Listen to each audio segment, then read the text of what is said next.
Magandang araw mga bata. Magandang araw po.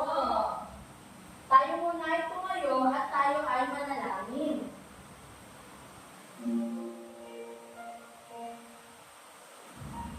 Panginoon, salamat po sa pangyayaring araw ng mundo saya at kaalaman. Salamat po sa kanyang ibigay ninyo upang lubos namin maintindihan ang mga aralin. Salamat din po sa aming mga guro at mga magulang na nagbigay gabay at inspirasyon upang maging masaya at maging ang araw nito. Ngayon naman mga bata ay may hinanda akong pampasiklang gawain. Handa na ba kayo?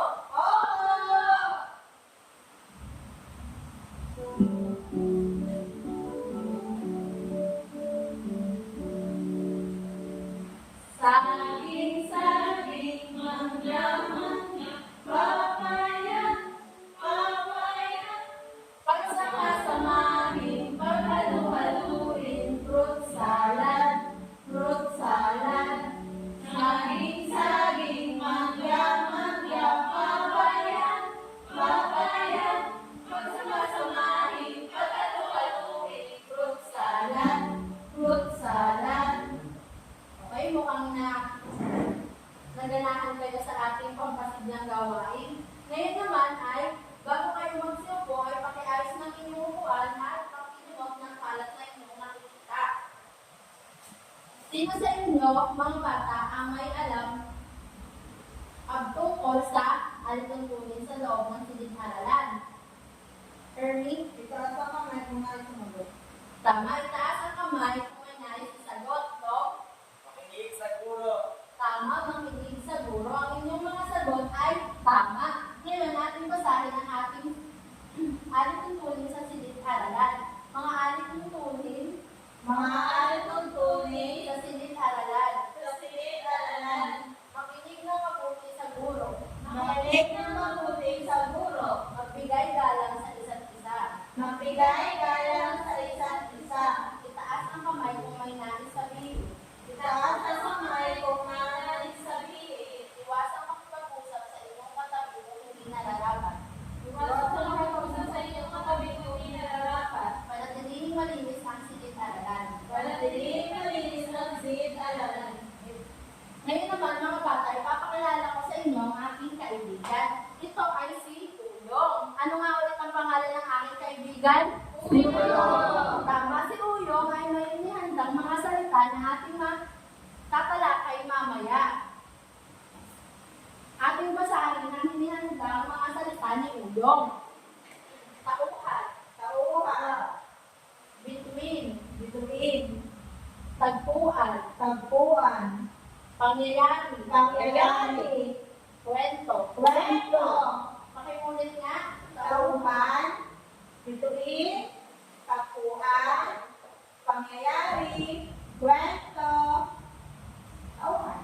Tama. Ngayon naman ay bago tayo pumunta o bumako sa ating bagong aralin ay balikan natin ang ating pinag-aralan kahapon. Meron ako dito isang aktibidad upang malaman kung naiintindihan niyo ba ang ating pinag-aralan kahapon.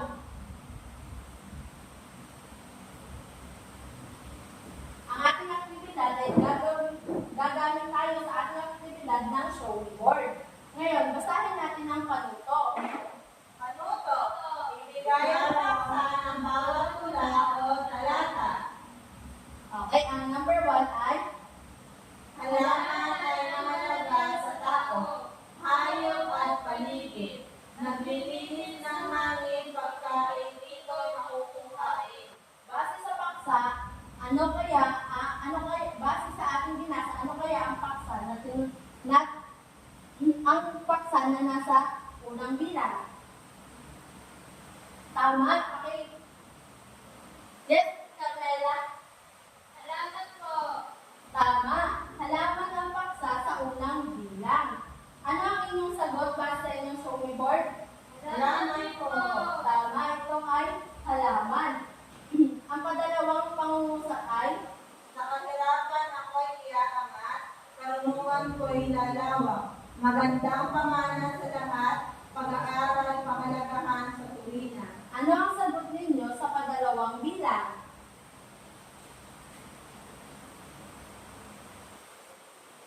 Go!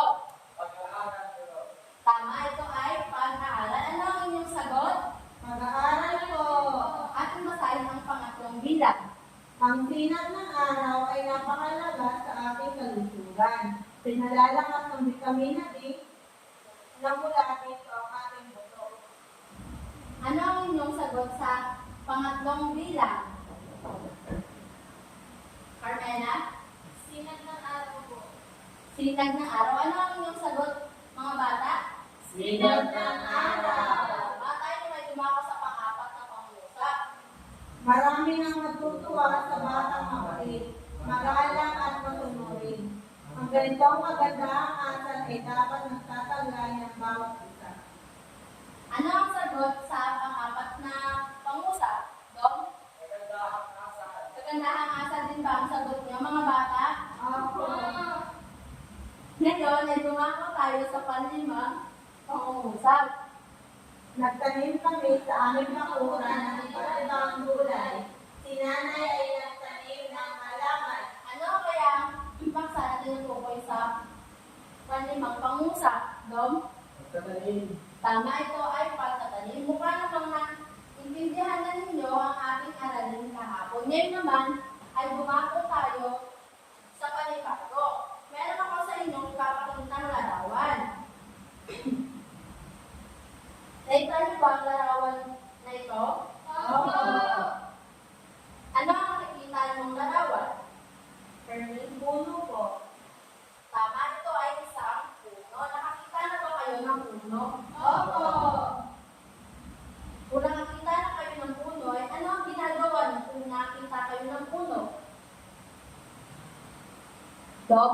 Inaakyat mo pag may bunga. Tama, inaakyat kapag may bunga.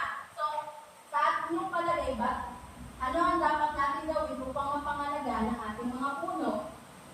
Dom? Huwag putulin ko. Tama, huwag putulin. Sa inyong palagay, mahalaga ba ang puno? Opo. Bakit niyo nasabi na ang puno ay mahalaga? Carmela? Ang puno po ay nagbibigay sa atin ng sariwang hangin. Tama, ito ay nagbibigay ng sariwang hangin. Ngayon naman, mga bata, ay may mga salita ako dito na bibigyan natin ng kahulugan. Handa na ba kayo? Opo.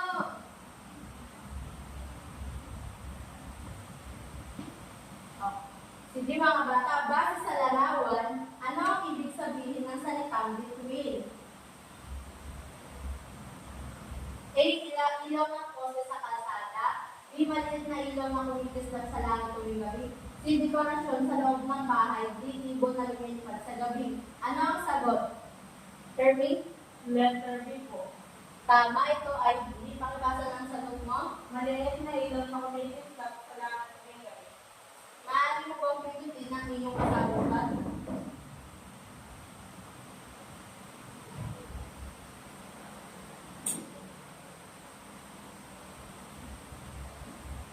Magaling! Ang between ay maliit na ilaw na kumikislap sa langit tuwing gabi. Tayo naman ay dumako sa pangalawang salita. Base sa larawan, ano ang ibig sabihin ng salitang puno? A. Isdang makikita sa ilog. B. Hayop na tumitira sa gubat. C. Malaking halaman na may ugat, puno, sanga at dahon. D. Laruang gawa sa plastic. Dom? Letter C. Malaking halaman na may ugat, puno sa dahon. Tama, ito ay malaking halaman na may ugat, puno. Magaling! Ang puno ay malaking halaman na may ugat, puno, sanga at dahon. Tayo naman pumunta sa pangatlong bilang. Nagbigay sa kanya ng alaala na manatili sa kanyang puso. Base sa pangungusap, ano ang ibig sabihin ng salitang alaala? A. Isang bagay na nakalimutan. B. Isang karanasan o memorya mula sa nakaraan. C. Isang bagay na nakikita sa kasalukuyan. D. Isang bagong ideya o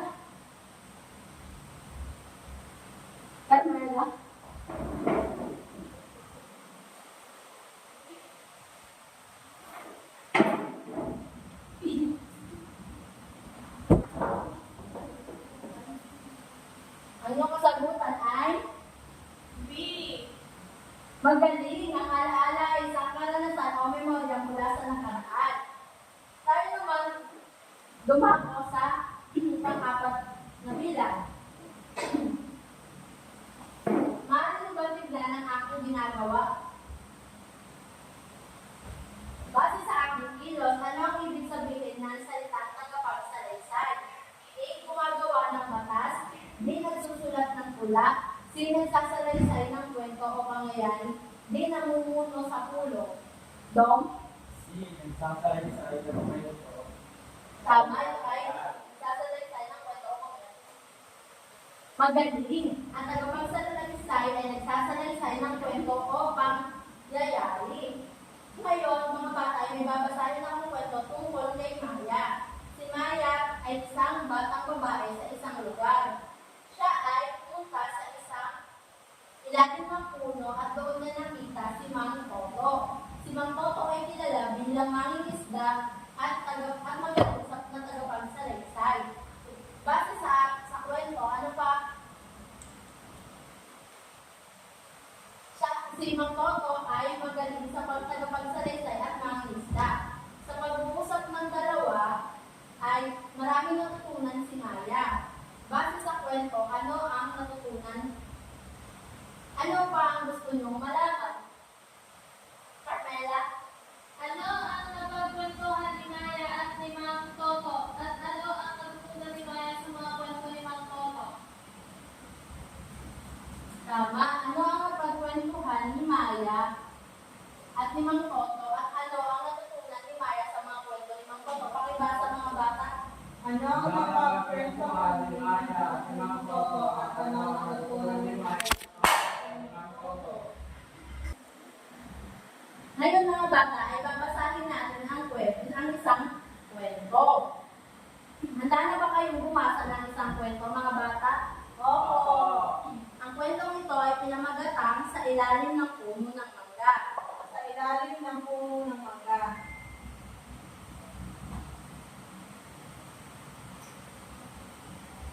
Maaari niyo bang basahin ang ating kwento? Sa isang maliit na barangay sa tabi ng ilog, may isang batang babae na nagngangalang Maya. Siya ay may kulay kayumangi ng buhok At mga bata na tila puno ng kuryosidad. Malagi sila nakasuot ng simpleng damit. Ngunit ang kanyang ngiti ay tila naliliwanag sa kanyang mukha. Sa araw, habang naglalaro si Maya sa ilalim ng malaking puno ng mangga, sa likod ng kanyang bahay, nakatagpo siya ng isang matandang lalaki na nangangalang Mang Toto. Siya ay may puting balbas at may suot na lumang sombrero. Toto ay kilala sa barangay bilang isang mahusay na mangingisda at tagapagsalaysay ng mga kwento. Habang nakaupo sila sa ilalim ng puno, nagkwentuhan sila tungkol sa mga alon ng ilog at mga bituin sa langit. Ang tagpuan ng kwentong ito ay puno ng mga tunog ng kaligasan, huli ng mga ibon, ang lagas ng tubig, at ang balayan ng liit ng hangin. Sa kanilang pag-uusap, Natutunan ni Maya ang kahalagahan ng pagkakaibigan at ang mga kwentong bayan mula kay Mang Toto. Ang simpleng nakakaliwat na nagbigay sa kanya ng alaala na mananatili sa kanyang puso habang siya ay lumalaki. Magaling mga bata, naiintindihan niyo ba ang inyong kwentong binasa? Opo! Base sa kwentong inyong binasa, ano ulit ang pamagat ng ating kwentong? Carmela? Sa ilalim ng puno ng mangga. Tama, sa ilalim ng puno ng mangga. Sino kaya ang mga tauhan base sa kwento? Dong? si Maya at si Mang Toto. Tama, si Maya at si Mang Toto. Ngayon naman, base sa ating kwento, saan kaya nangyari ang kwento? Erwin? Tama, sa ilalim ng mangga. So, habang nakaupo sa ilalim ng mangga, si Mang Toto at si Maya, ano kaya ang napagkwentuhan nila? O tungkol saan kaya ang kanilang napag-usapan? Carmela? Tungkol po sa mga alon at ilog at mga bituin sa langit. Tama. Tungkol sa Pwede mo bang, maaari mo bang ulitin ang iyong sagot?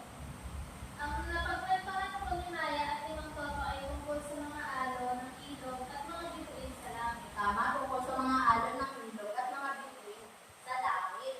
Base sa kwento, ilang huni o tunog ang meron sa kwento? Dong? Apat po, bro. Tama, 4 na huni o tunog ang meron sa kwento. Ngayon naman, mga bata, kung ikaw si Maya, makikinig ka rin ba sa kwento ni Mang Toto? At bakit? Dong? Dahil para po magkaroon ako ng mga natutunan kay mga bata. Tama, upang magkaroon ka ng kaalaman o upang matutunan ka kay Mang Toto. Ngayon mga bata, atin namang sagutan ang ating katanungan kanina. Pakibasa nga ulit ng ating katanungan kanina. Ano ang napagkwentuhan ni Maya at ni Mang Toto? At ano ang natutunan ni Maya sa kwento ni Mang Toto? Maaari na natin sagutin ng katanungan. Ano ang napagkwentuhan ni Maya at ni Mang Toto? Ulitin ko ang ating tanong. Ano ang napagkwentuhan ni Maya at ni Mang Toto? At ano ang natutunan ni Maya sa mga kwento? So, Kapagkwentuhan nila ang tungkol sa ilog at mga bituin. At natutunan ni Maya ang kahalagahan ng pagkakaibigan. tama. Napagkwentuhan nila ang tungkol sa mga bituin. At ang natutunan ni Maya ay ang kahalagahan ng pakikipagkaibigan.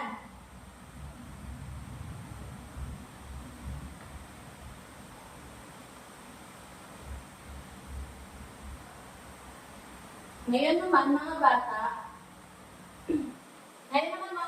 tayo naman ay bumalik sa ating kwento kanina o sa ating binasang kwento. Ano nga po yung pamagat ng ating kwentong binasa? Sa ilalim ng puno ng mangga. Tama, sa ilalim ng puno ng mangga. Sino ang mga tauhan? Sino ang mga gumanap sa kwento? No? Si Maya at Mang Toto. Magaling si Maya at si Mang Toto. Maaari mo bang itipid ang ito sa ating pocket chart?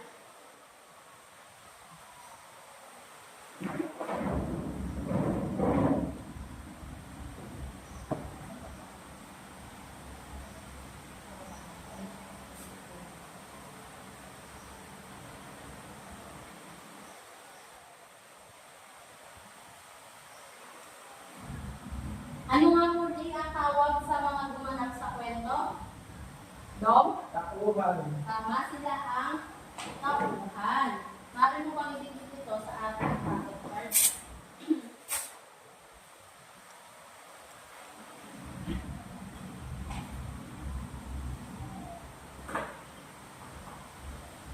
Paano nyo naman nailalarawan si Maya?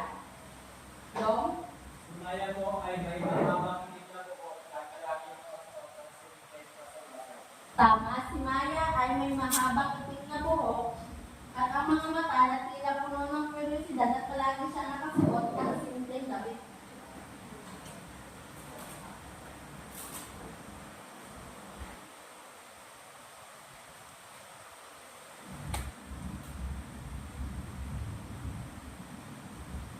Ngayon naman mga bata, paano nyo naman makikilarawan si Mang Toto?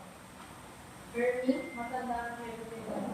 Tama, si Mang Toto ay isang matanda na may puting balbas o si Mang Toto ay may puting balbas at may suot na lumang sombrero. Ano bang itigil sa ating pocket shirt?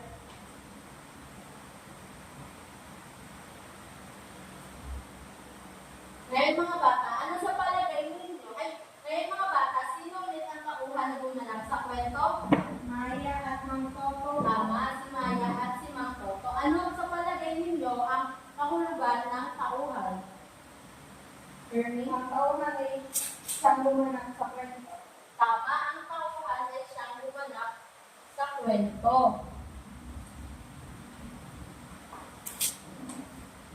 O ang tauhan ay tumutukoy sa mga taong gumagalaw o nasasagawa ng mga aksyon sa kwento. Maaari niyo bang basahin ito mga bata? Ang tauhan ay tumutukoy sa mga taong gumagalaw o nagsasagawa ng mga aksyon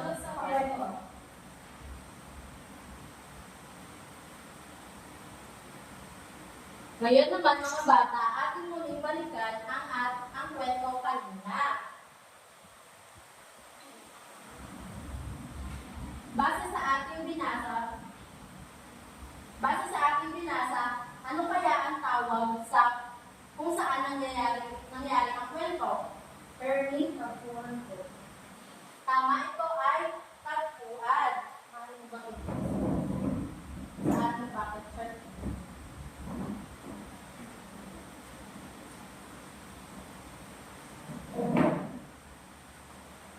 Ngayon mga bata, saan ang tagpuan base sa kwento? Dom? May galing ng puno ng mangga. Tama, sa ilalim ng puno ng mangga.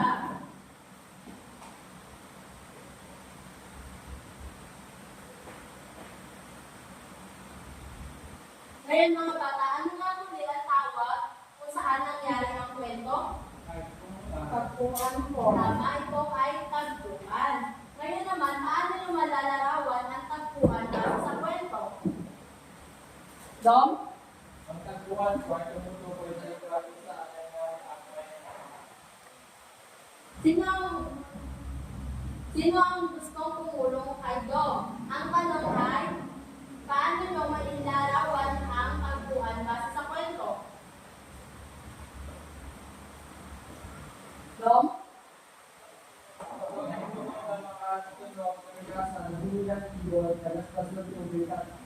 Ang banayan ng iyon.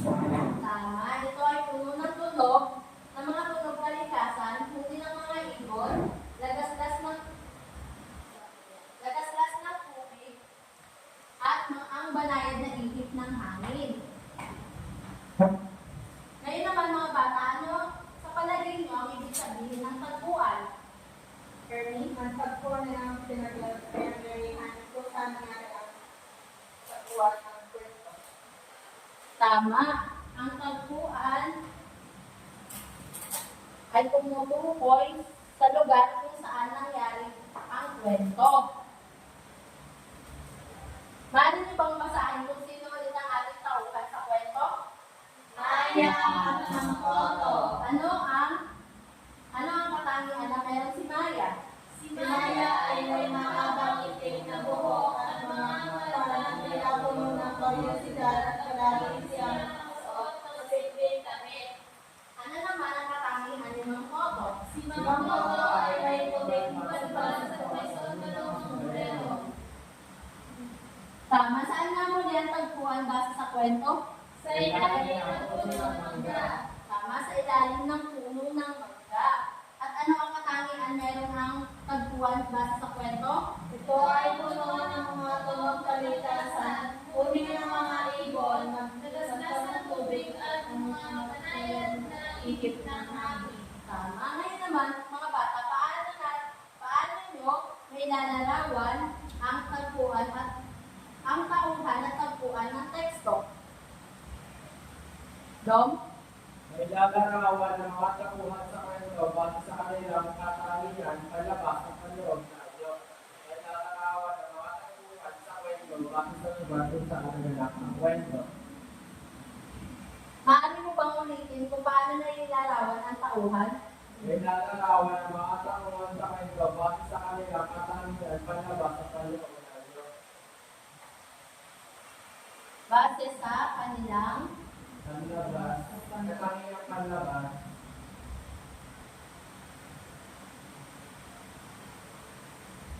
at panloob na Diyos.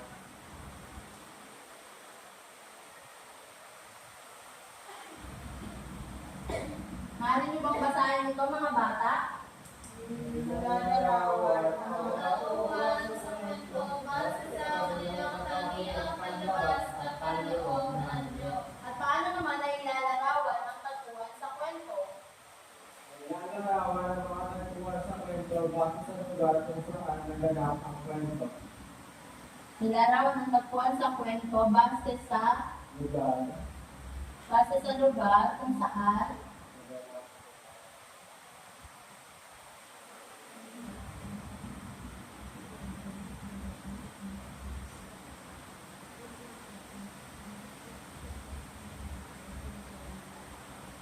maaari niyo bang basahin mga bata? Lalarawan ang tauhan sa kwento. Bago sa kanilang ang kwento. Ngayon naman mga bata ay hahatiin ko kayo sa 3 grupo. Pero bago yun ay maaari ba kayong magbigay ng mga alituntunin sa grupo? Ernie, Magbigay ng idea sa grupo. magbigay ng idea sa grupo. Tama. Carmela, Isa sa mga gawain. makiisa sa mga gawain. Atin namang basahin ang mga alituntunin sa grupo. Mga alituntunin sa grupo. Pumunta sa lugar ninyo na tahimik. Pumunta sa lugar ninyo na tahimik. Sumunod sa lider ng grupo. Sumunod sa leader ng grupo. Maging responsable sa isa't isa. Maging responsable sa isa't isa. Makilahok sa mga gawain ng pangkat. Makilahok sa mga gawain ng pangkat. Umalis ng tahimik sa upan kung tapos na ang inyong pangkat. Malito tahimik sa inuupuan kung tapos na ang pangkat. Ngayon naman, ito ang unang grupo, ang kadalawa at ang patatlo.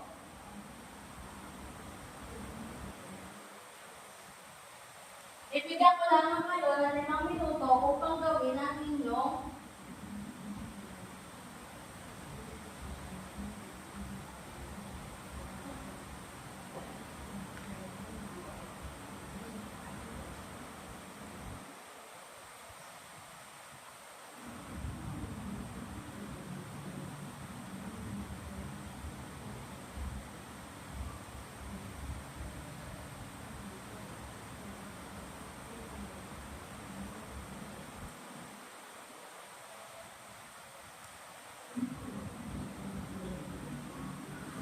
kapag tapos na ang inyong gawain ay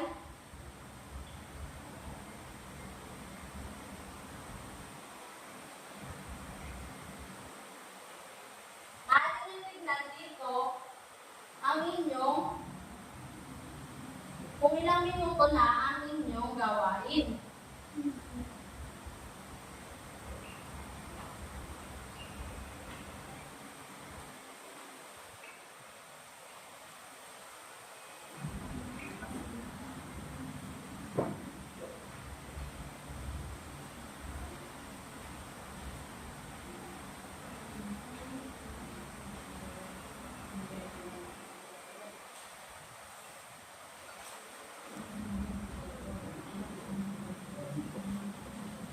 Maaari nyo nang idikit ang inyong gawain kung kayo ay tapos na.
Meron pa kayong 2 minuto upang gawin ang inyong group.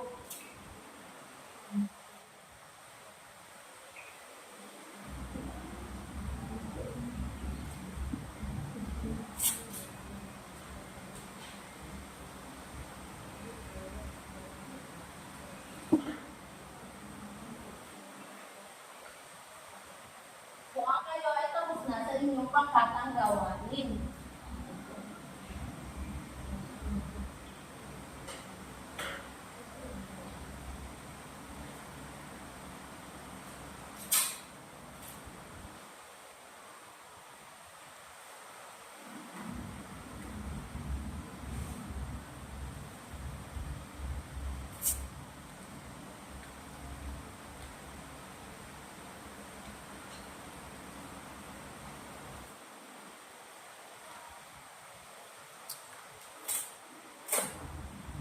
Ngayon mga bata, ating checkan kung tama ba ang ginawa ng unang pangkat. Pakibasa ng panuto. Panuto, Basahin ang maikling kwento. Ilarawan ang mga tauhan at tagpuan sa kwento. Ang tauhan sa kwento ay si Aling Rosa at si Mang Pilo. Tama. At ang kanilang katangian ay si Aling Rosa ay masipag, may malakas na boses, matipuno, may mga mata na tila nagsasalaysay. Tama. At si Mang Pilo naman, ang katangian naman ni Mang Pilo ay tahimik, magaling, magkarpintero, may lumang sombrero at may banayan na buti. At ang pagkuha naman sa kwento kanilang binasa ay sa bayan ng Lutian. Ito ay may kalmadong hangin at muli ng mga ibon lamang ang maririnig. Tama. Tayo naman ay dumako sa pangkat 2. Maaari bang basahin ang panuto? panuto, basahin ang maikling kwento. Ilarawan ang mga tauhan at tagpuan sa kwento. Ang tauhan sa kwento ay si Lino. Lino. At ang katangiang meron si Lino ay isang bata na masiyahin. Puno ng imahinasyon, may pulang sombrero. Tama. At ang tagpuan sa kwento ay sa Barangay Payapa. at ang katangian ng barangay Payapa ay tahimik at ang hangin ay malamig. Tama. Ngayon naman ay gumako tayo sa pangatlong pangkat. Maaari mo basahin ng panuto? Panuto, basahin ang maikling kwento. Ilarawan ang mga tauhan at tagpuan sa kwento. Tama. Ang tauhan sa kwento na ito ay si Lito. At ang katangian na meron si Lito ay isang labing-dalawang taong gulang, masipag at matapang. At ang tagpuan sa kwento ay sa Sierra Madre. Tama, sa Sierra Madre. Ito ay liblib, tahimik at malayo sa syudad. Tama.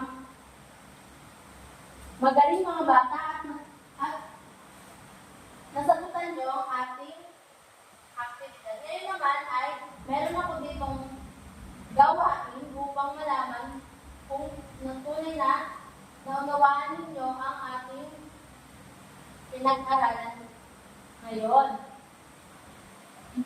Ating basahin ang kwento.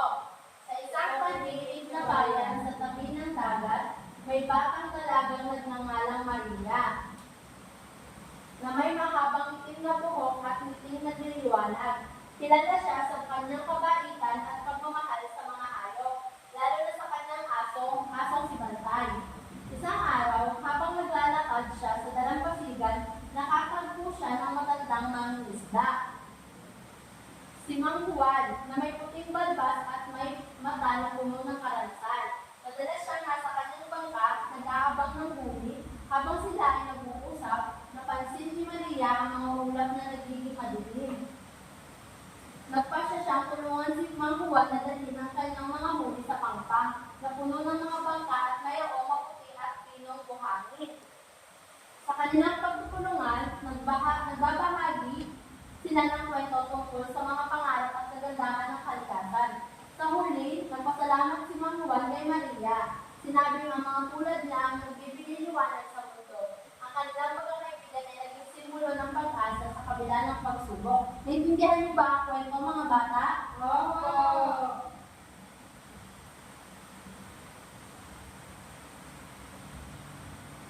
Ngayon, ay ang unang katanungan ay sino ang tauhan sa kwento? A. Si Maria at si Mang Juan. B. Si Maria at si Mang June. Sino ang gustong sumagot? Hermie?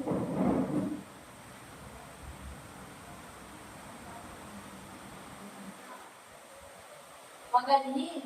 Si Maria at si Mang Juan ang tauhan sa kwento. Pangalawang katanungan, ano ang katangian meron si Maria? A. Pakibasa ang katangian meron si Maria? Si Maria ay may mahabang itim na buhok at hindi nagliliwanag. Kilala siya sa kabaitan at pagmamahal sa mga hayop. Si Maria ay may Maria ay mahabang buhok, maputi Kaya na tatapat tapat at na nakakabahay.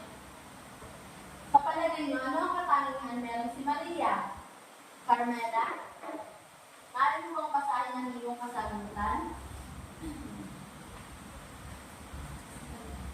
Si Maria ay may mahabang itim na buhok at may kinadiwa at kilala siya sa kanyang kabalitan at pagmamahal sa mga tao. Tama, si Maria ay may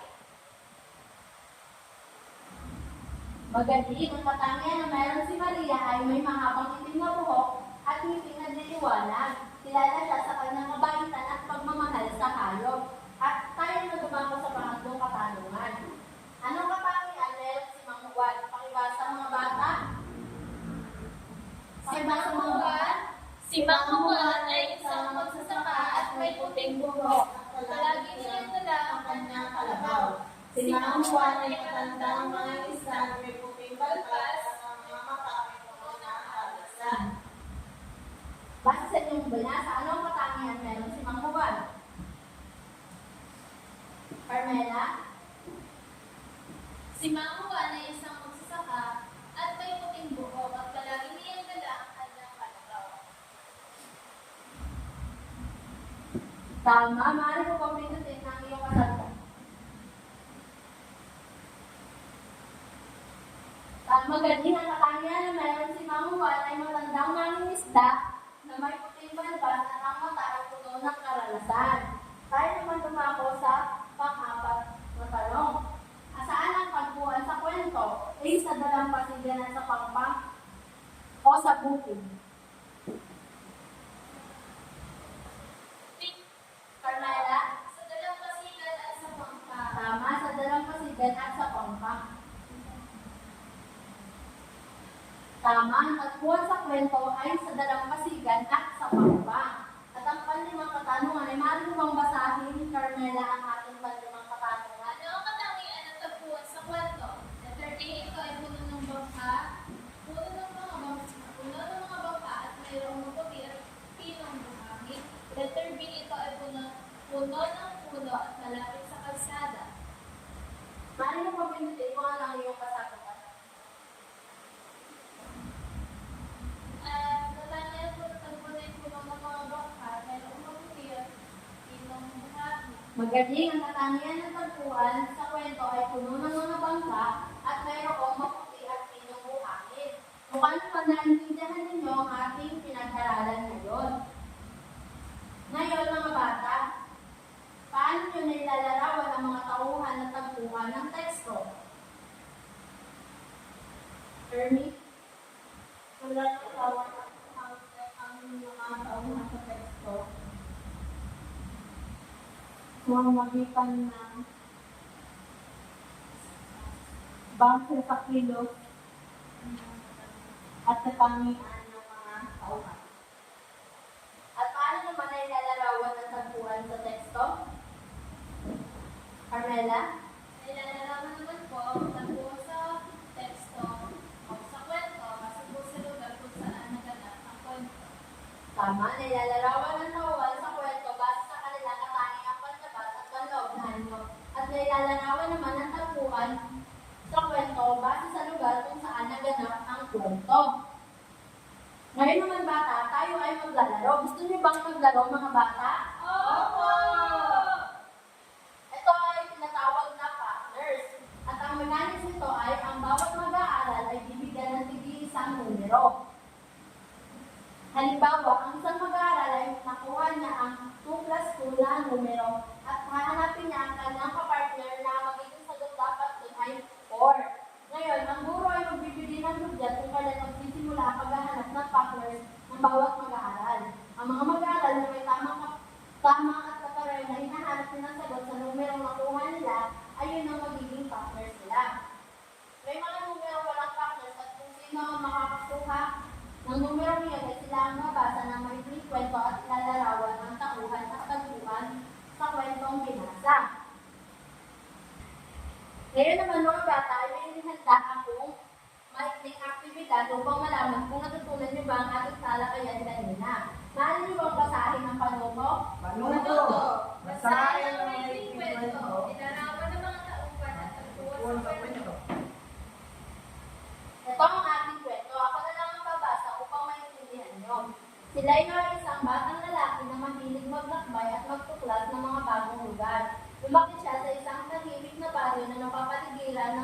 malalawak na kagubatan. Isang araw, nagdesisyon siyang maglakbay papunta ang kagubatan na matagal na hininikayat ng kanyang lola. Sabi ng lola niya, huwag matakot anak. Sa bawat paglalakbay, may matututunan.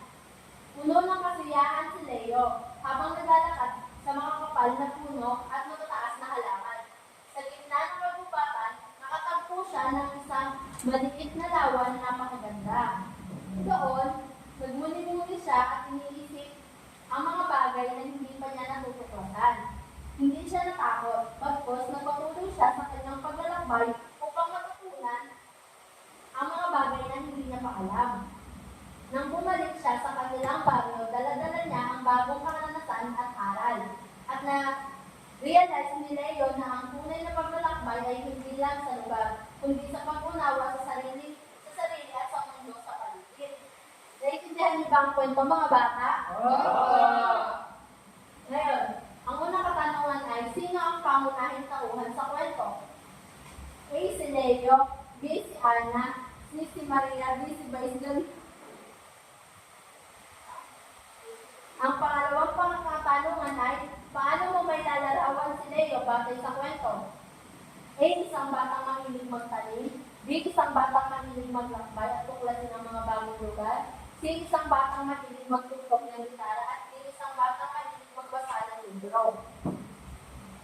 Ang pangatlo naman ay, sino ang humihikayat kay Leo na maglakbay sa kagubatan? A. Si Ana, B. Si Lola, C. Si Lolo, D. Si Juan. At ang pangapat ay, ano ang nakita ni Leo sa gitna ng kagubatan? A. Usa, B. Ibon, C. Maliit na lawa, D. Kalsada.